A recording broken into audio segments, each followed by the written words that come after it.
যাই হোক, আপনাদের মাঝে আমি যে ভাইটিকে তুলে ধরছি উনি একজন কি বিক্রেতা, মিষ্টি পিঠা বিক্রেতা। এর আগে সরিষাবাড়ির মানুষ এগুলা দেখছে কিনা আমি জানি না, আমিও দেখি নাই। তবে আমার মনে হচ্ছে যে এটি একটু তুলে ধরা দরকার। তবে বাইকগুলো দেখে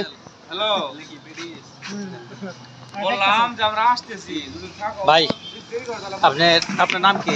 আমার নাম হলো ইসলাম। ইসলাম, আপনি কোথেকে আসছেন? আমি আছি আপনার ময়মনসিংহ থেকে। ময়মনসিং থেকে না? এগুলা সারাদিনে কিরকম বিক্রি করা যায়? 200-250 বেস্তারি, গরম দিকে আসি তাহলে 200-300-350 বেস্তারি। 200-300 মানে পিস না টাকা? পিস পিস এরকম 350 পিস বেস্তারি। হ্যাঁ, গরম আইলে আপনার 200-250 পিস দিছি। গরম আসলে 200-250 পিস বিক্রি করতে পারেন, তাই না? তাইলে 300-400-450 পিস দিছি। তাতে সারাদিনে যেভাবে আপনি ঘুরে বিক্রি করতে হয় তাতে কিরকম লাভ অংশ কিরকম পান? তাকে আপনার গরমের দিন তো অনেক থাকে, আপনার 500 টাকা থাকে, কোনোদিন 500 টাকা আসি তাইলে আপনার 800, 1000, 1500 থাকে। যাই হোক, আলহামদুলিল্লাহ নাকি? তাইলে বেশি থাকে। আলহামদুলিল্লাহ নাকি? আলহামদুলিল্লাহ। তো সরিষাবাড়ির মানুষ কিরকম সাড়া দিচ্ছে আপনার এই এই মিষ্টি পিঠা না?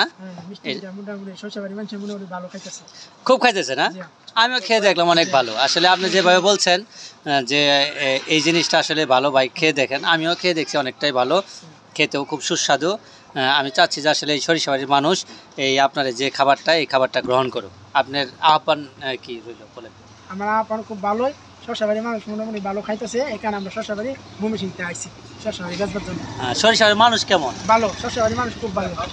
খুব ভালো না? জি, আমি ঠিক খুব আছে, ভালো। ধন্যবাদ ভাই, আচ্ছা, ভালো থাকবেন। আচ্ছা, আসসালামু আলাইকুম। ওয়ালাইকুম আসসালাম।